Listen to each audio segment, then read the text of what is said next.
Welcome to TFP, the Theatrefolk podcast, the place to be for drama teachers, drama students, and theater educators everywhere.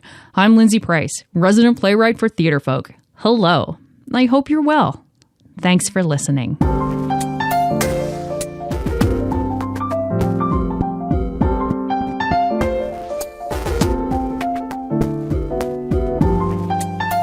This is episode 148. You can find any links to this episode in the show notes at theatrefolk.com/episode 148. Okay, so today I am talking to Treanor Baring. And Treanor started out her career working in educational television for PBS and has hit a number of different writing forms along the way. And I like this conversation, and this is a great conversation about what makes different genres unique and what makes writing as good as it can be. It's a really awesome thing to have a playwright in our catalog who also has dipped their toe into a bunch of different formats.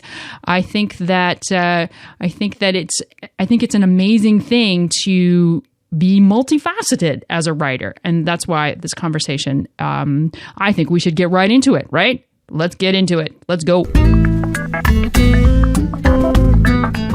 Okay, so today I give the pleasure of talking to Treanor Baring. Hello, Treanor.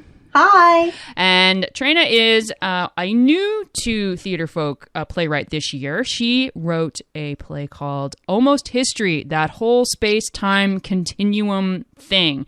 And it's an awesome title because it tells you so much, right? It tells you that we know something about history is happening, but we also know that it's a little perhaps left of center, a little wonky.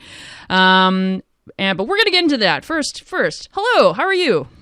I'm good. And hello to everybody. Awesome. That's great. And so, Treanor, the first thing that I want to talk to you about is that you have a fabulous sort of multi-career background in a whole bunch of different parts of the arts. And none of it is steeped in theater. So I'm fascinated. It's so fascinating when we get these plays because we don't know who the playwrights are, and we're only going on, will this play work for our audiences? So when I went back and I looked at your bio again, I was like, oh, this is going to be fun stuff. But then, so that's my first question to you. Where's your background in theater? Is there something in the distant past that sort of started you on that path? Yes, and actually in high school, actually a little bit before that, I think it was when I was about 10 or 11, I joined a local theater company just as an actor and to get training in that. Our area, I grew up in South Florida, and we had great community theaters, and they had classes for young people, and they had plays that they put on that you could try out for, and so I did that from about the age of 10 on, and that's where I really found my love for plays and theater and acting. I was in summer stock in Florida. I was actually the maid in Private Lives when I was 15, tiny little part, but I got to work with professional actors and work around theater. So that was my youth background. Then I knew that I wanted to get into writing and directing somehow. And I also am just a very visual person, so I went to undergraduate school in broadcasting and film. And I ended up graduating and going directly into working with PBS affiliate in my home state of Mississippi.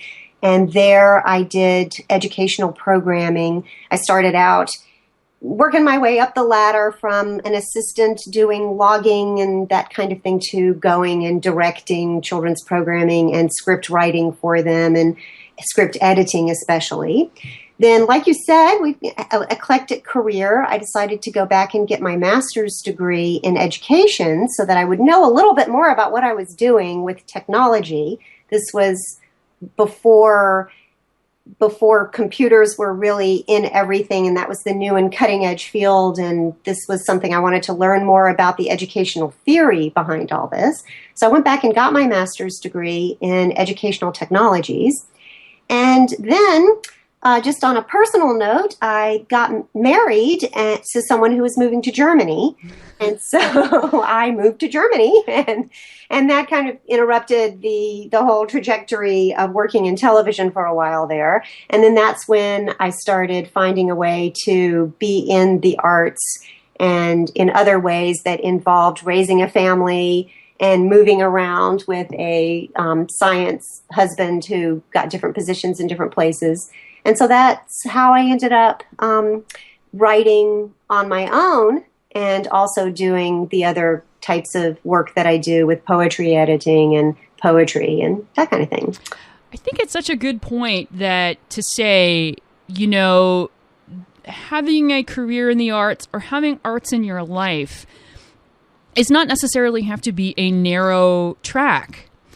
And I think a lot of students, and I think this is not necessarily for today's students, I think this was always the way. It's like, you know, if you're going to be in theater, well, it better be acting, right? Or if you're going to be in TV, it has to be this one thing.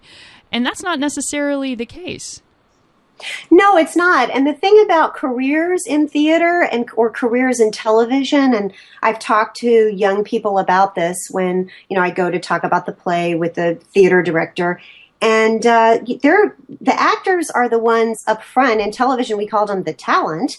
And then for every actor, there are about 10 other positions that are creative and that have real input into the creation that ends up being that night that the curtain goes up, or that program that gets broadcast, or that film that gets projected.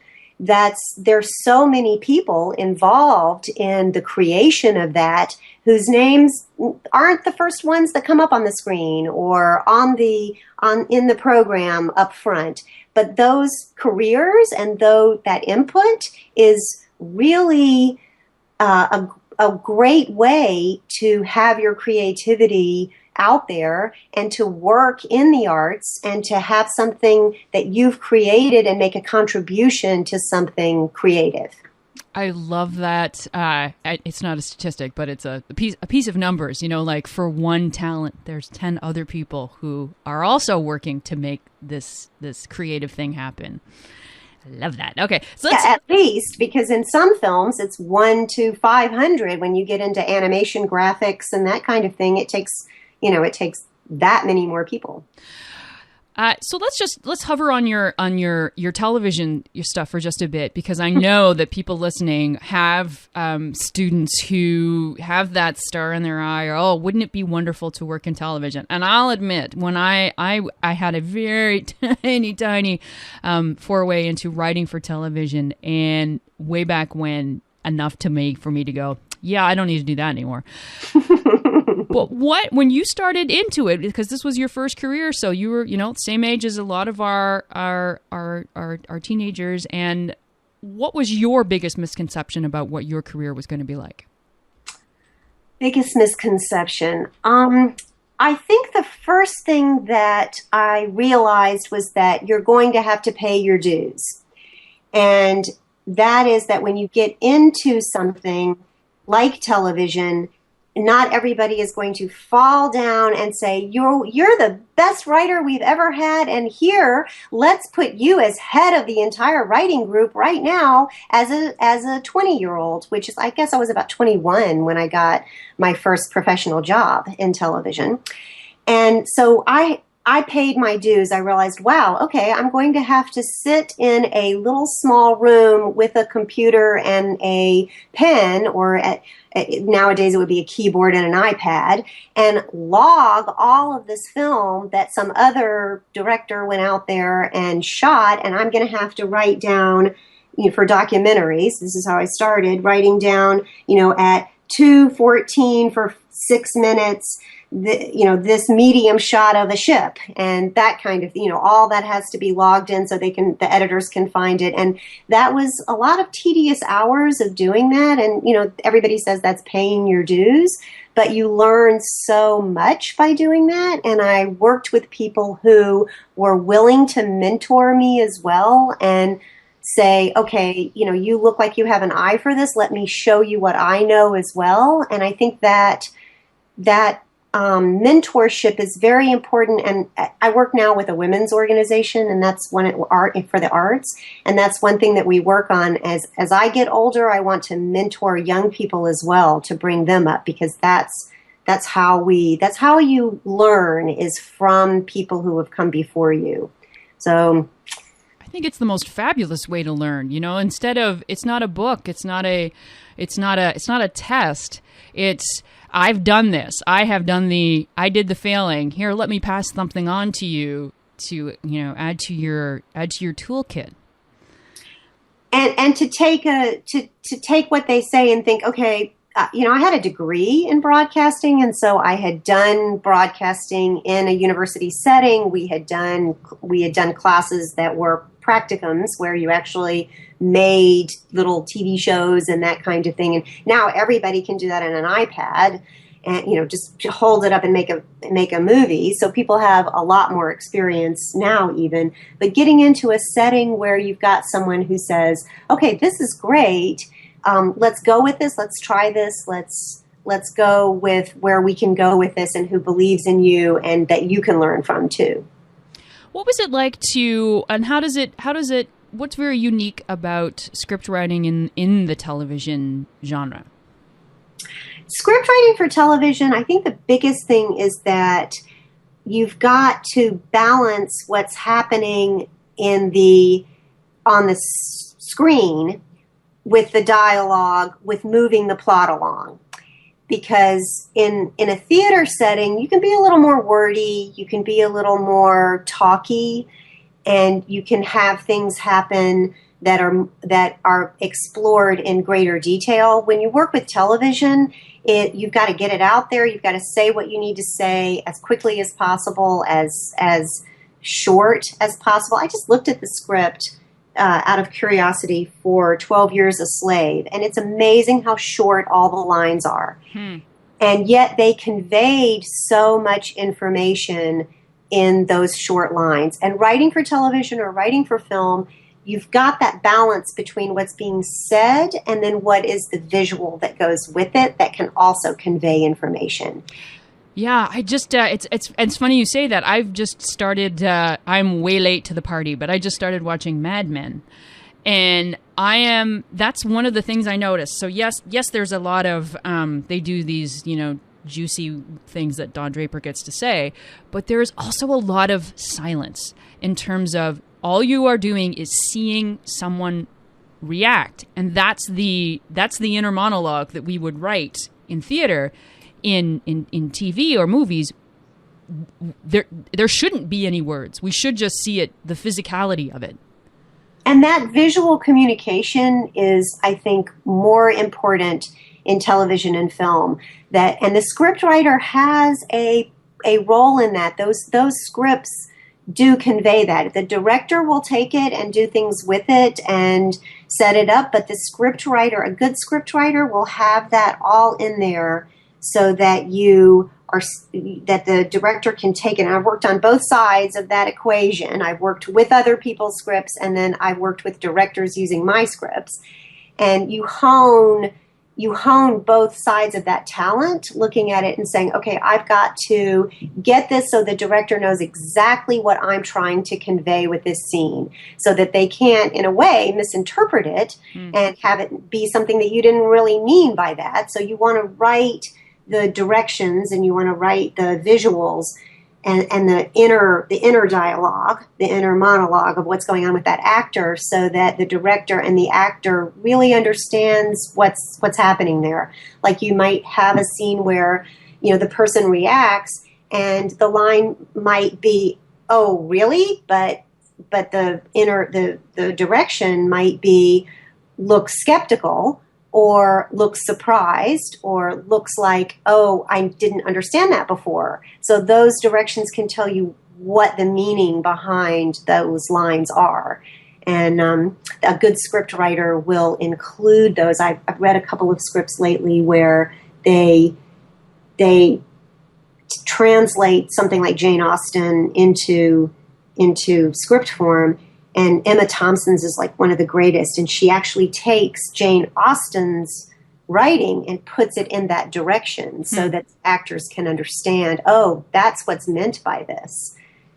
It's a fascinating, because it's a fascinating thing about just why books and movies are not the same thing, right? And I think that's what you just said is in a nutshell, is that you need to take the words and make it a visual a director can follow.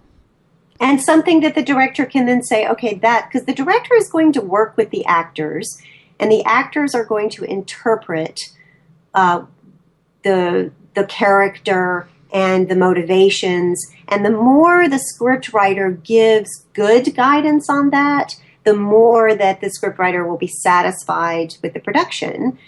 And I learned, when I was first starting out, I would write things that I thought were clear, but that really weren't. And so I learned, okay, if I want this to be obvious, I have to say it. And that's not to say that you write rambling directions that are so elaborate that the director goes, but just that like whatever. But that you write something that's clear and that conveys the emotional content as well, because that's the other thing about writing for television. And I think this is true for theater as well, that you want the emotional motivation to be true. Well, that's what we're connecting to, isn't it? That's what an audience wants. They want to have an emotional reaction. And it doesn't matter if the person on stage or the person on screen is going through something that they've never been through. If there's an emotion attached, the person in the audience can go, oh, okay, sadness or anger or frustration, and I get that. And how that emotional content gets conveyed is the script writer's first task. And then there is some letting go that happens, that you trust your actors to bring it to another level as well. Absolutely. Okay, so you've written scripts for TV and also for the stage, which we're going to get into just in a sec. Almost history, that whole space-time continuum thing, and poetry as well. What's your favorite type of writing? Oh, whatever happens, whatever inspiration is. Whatever is happening right now. I've been working on this. It's an interesting thing is I've been working on this same novel. I'm writing this novel. I've got about 20 in my head at any given time. And I've been working on the same novel for about 6 years. And when I wrote the play, I wrote it in a day and a half. So I wrote it one weekend. So, whatever comes easily, I think is. So after I wrote this play, the Almost History play, I thought, okay, I probably should go back to playwriting because this was a whole bunch easier than the other things I've tried. Poetry is always really nice because poetry is another case where, like script writing, where you're taking something that might be kind of disparate and out there and cloudy and distilling it down into that perfect teardrop of meaning. Mm-hmm. And that's when you get to find the perfect word for the situation and to put it into a form that is basically short, which doesn't mean it's easier, because in a lot of ways it's even more difficult to get it really distilled down into something understandable. So I don't know. I don't have a favorite. I like I said, I like wherever inspiration takes me. And in spite of the craft of it, I think that it's really important in writing to love what you're doing. I'm always a little bit in love with whatever my current project is. It's kind of like a new boyfriend. And then that you get to play out that feeling of being in love and, oh, wow, I've got this idea, type. And then you get to go back and look at the craft of it and hone it and be a little more deliberate about the craft of it. I think that's a great way to put it, that that's a good difference between a first draft and a second draft, isn't it? The first draft is just, love on the page, and then the second draft is craft on the page and and think about the why. And people work differently. I tend to be more talkative, obviously, so I tend to be longer winded when I'm writing, and then I have to go back and cut things out instead of adding. Some people get the skeleton down and then they have to flesh it out. I tend to get a big fat person that I have to put on a diet.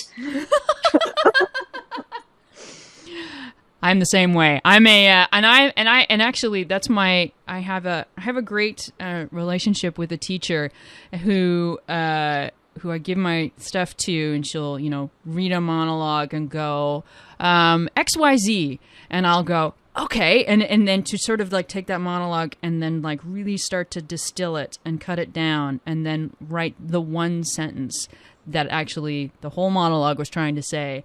And then it's like, that's like cheesecake for the rest of the day. If I can get something down into one sentence, that is my favorite thing as a writer. Well, and that's an interesting point, because I think if you've looked at it and you can't, like people say, this novel I've been writing, they say, what is it about?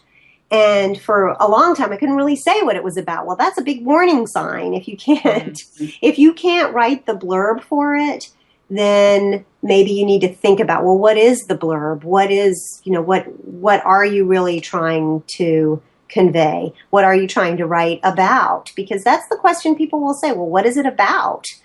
And it could be like, Wuthering Heights, what is that about? You can come up with that. The novels today that you read or the plays that you read or Mad Men, what is that about? It's about this Don Draper guy that, you can find what it's about. Well, and you should be able to take your work and distill it into one sentence. I think that's a great exercise for the classroom too, because I find students, that's the one thing that they miss, is that I have these characters and I'm going to make them funny, and we're going to be in Germany in this scene, and then we're going to be on the beach in this scene, but then it's like when you ask them what it's about, they can't, they don't have a conflict, and they don't have a thesis essentially. And once you do, things become much clearer, because then everything has to support the thesis, which is it's a very teachery. Teachery. Yeah, that's it exactly. Except that's true. It is true. And when you look at, when somebody asks you what it's about, and you have to really think, well, what is it about? Then it really makes you think, well, what do I think, even what does my left brain, right brain, can they communicate with each other what it's about? And can I say for sure that this is where I want to go with it? And what do I need to load in there? I know, when you say everything has to support the thesis, there's a lot of room for things to support the thesis if your thesis is really the essence of it. Mm-hmm. If you've written a thesis that's maybe doesn't really encompass it, then you might have trouble. Like if your thesis is too narrow, then your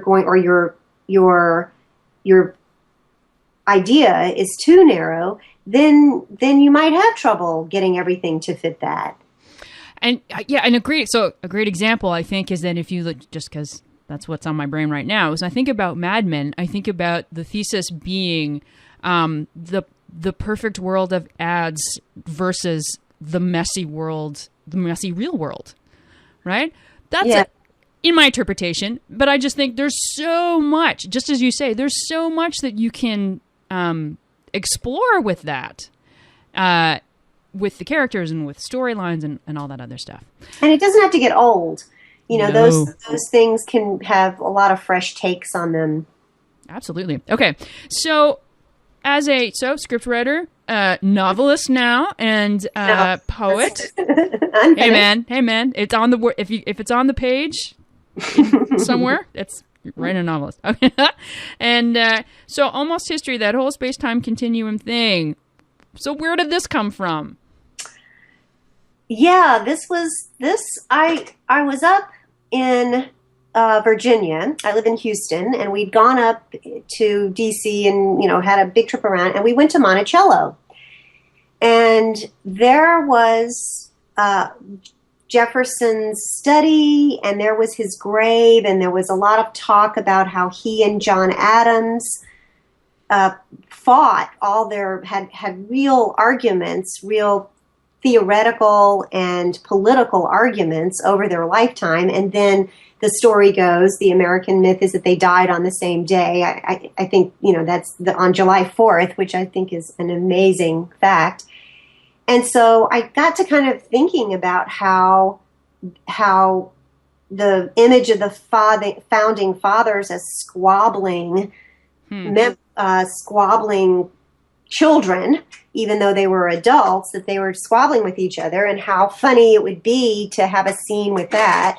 So that scene, to just give a little background about the play, it goes through American history, and it's got a time travel element, and it's got a messing up the whole space-time continuum thing element, but it has scenes throughout American history, sort of seminal moments in American history. And that was the first scene that I wrote, was the scene about the founding fathers. And I just thought, in my mind, it came to me that, okay, we have these squabbling founding fathers, and we have someone from today who's trying to learn history and is watching this, and who's all confused about all this history because they're really not learning history all that accurately. They're just Googling it and finding out little fun facts here and there. And then what if they messed up that history? Like that scene is they knock over the ink and ruin the Declaration of Independence, and it kind of throws a spanner in the works of everything. And so that's where that came from. And I just love time travel stuff. I think middle school kids love time travel. All their books are all into that. And so the idea of people of somebody modern going back in time and doing that, messing something up just seemed like a great way to key into what middle schoolers like and are interested in. Plus, I just thought it was funny. The idea is, some of the funny things came to me, and I have a quirky sense of humor, and I wanted to, I guess I'm laughing at my own jokes while I was writing it. So. Well, it's a great look at when we talk about this whole notion of what is cross curricular for our listeners. That's their thing, particularly in the drama classroom, about what they sometimes have to do is like link what they do into other classes, and to take moments from history and make those people human and not statistics or dates on a page, I think is a really effective way of exploring history. And why not make them funny? And why not make Einstein and Marie Curie, have a sense of humor? Well, they did in real life. They did. So that I don't think it's too irreverent, the play. I was hoping that it wasn't too irreverent toward American history and toward our most cherished figures in American history.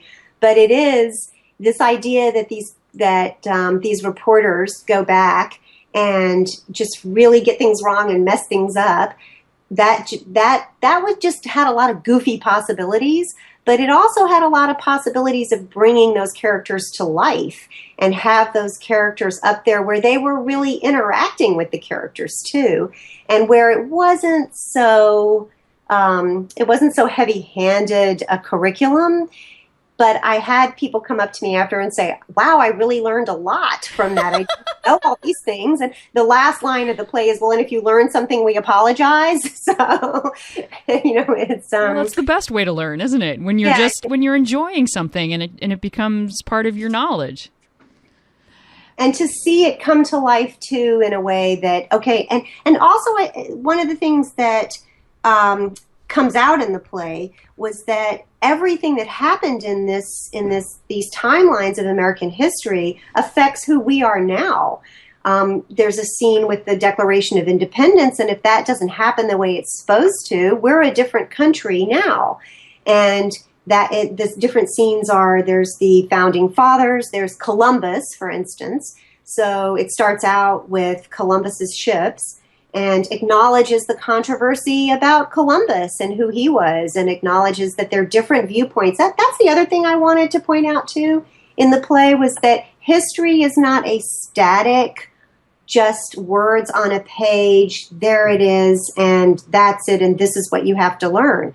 There are different ways of looking at, people have different ways of looking at the same historical events. Someone has Columbus is a hero to a lot of people, but he's also an invader to others. So acknowledging that and saying, it doesn't get too heavy-handed into that. Believe me, it doesn't go deep. It is middle school. Okay, so I was going to ask you the question, what the thesis of your play was, since we're talking about, how do we describe our writing in one sentence, but then you beat me to it. I like history is not static as a thesis for this play. I was going to go with the past is connected to the present. Yeah, that's true. I think also, I guess when I had it in mind, it was that it's important to learn history because we need to figure out where we are now by where we've been too. That history is important to learn, that otherwise you can mess up that whole space-time continuum thing. Absolutely. Well, and that's the thing that I think a lot of students, and again, I think people say this about today's students, but quite frankly, I think we were all guilty of this, is that we all live at that, when we're that age, we live in the now, right? With little blinders on, and we don't have a concept of where we've come from. Yeah, there's something, I was reading about this the other day, the bias of the now, which makes people think this is the best tennis player in the entire history of the world just because they're winning now. And, that you look back and that's what they thought about some tennis player in the 1920s too. So there is that. And I think that there's also this idea that history is snoozeville. And it's not. It's really fun. And there are a lot of good characters in it. And there are also a lot of interesting ways of analyzing it and looking at it and thinking about what if this had happened a different way? Where would we be now? It would be in a different place. There's the space race. What if that had gone a different way? I didn't really do that intentionally in the play. I was writing a nice, light, funny play. Hopefully funny. But, that's all in there, too. Well, and it's true. It's because history has become a litany of this happened in 1773 and this happened in 1863. We don't think about these individuals in history as people, and that, hey, guess what? Some of them probably swore a lot, and some of them probably smoked, and some of them had they liked eating ice cream for breakfast is the only thing that comes to mind, even if they didn't have ice cream. But it's all these things that we do. And at any time that we can take folks from history and just, again, it's all about emotion and humanity, whether it's for a laugh or for not. I think it's valuable. And it's worth knowing. It's worth knowing who Jefferson was. I mean, I started with Jefferson, but there are a lot of other characters that come up in the course of things, a lot of real heroes. Alexander Graham Bell was a real hero. I mean, he really worked on this and really got us the technology that we have today. And so it's worth going back and seeing, Marie Curie and Einstein. These are people that contributed and that, but that doesn't mean they are not human and that they don't have their foibles. Mm-hmm. And I think that, so as we wrap up, I think that that's what we're sort of landing on here today, is that history is about humanity and writing is about humanity. And if we can find that, whether you're going to write it in a script, or you're going to write it in a poem, or you're going to write it in a play about Ben Franklin and Alexander Graham Bell, I say that's a good thing. Mm-hmm, mm-hmm. And go with your gut feeling on it. If you're a writer, if you're a director, go with how it makes you feel too. Love it. All right. Treanor, it's been a delight talking to you. It's been lovely, and let's everyone remember that play name, Almost History, that whole space-time continuum thing where a reporter and a sidekick sort of live stream great moments from American history with with some mishaps along the way. Thank you very much. Thank you. Thank you, Treanor. Okay, before we go, let's do some Theatrefolk news. It's a play feature, it's a play feature, it's time to feature a play.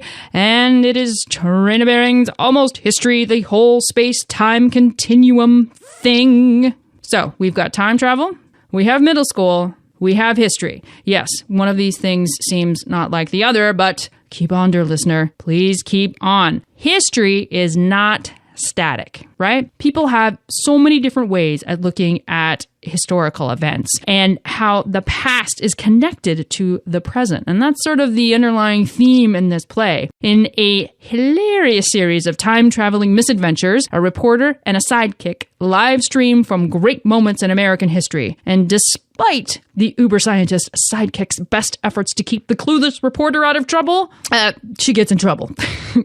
And they change the course of history and return to a chaotic but comedic present. Even Einstein and Marie Curie cannot undo the disastrous effects of their mishaps. Eventually, they are able to save democracy and technology by restoring order to, you guessed it, that whole space-time continuum thing. Want to make history human? Do you want an awesome cross-curricular experience for your students? Do you want to see Marie Curie with a sense of humor? Almost History, the whole space-time continuum thing by Treanor Baring. You can check out this play at theatrefolk.com. You can also find the link in the show notes, theatrefolk.com/148. Finally, where can you find this podcast? We post new episodes every second Tuesday at theatrefolk.com and on our Facebook page and Twitter. You can find us on youtube.com/theatrefolk, and you can find us on the Stitcher app. You can also subscribe to TFP on iTunes. Isn't that awesome? All you have to do is search for the word Theatrefolk. And that's where we're going to end. Take care, my friends. Take care.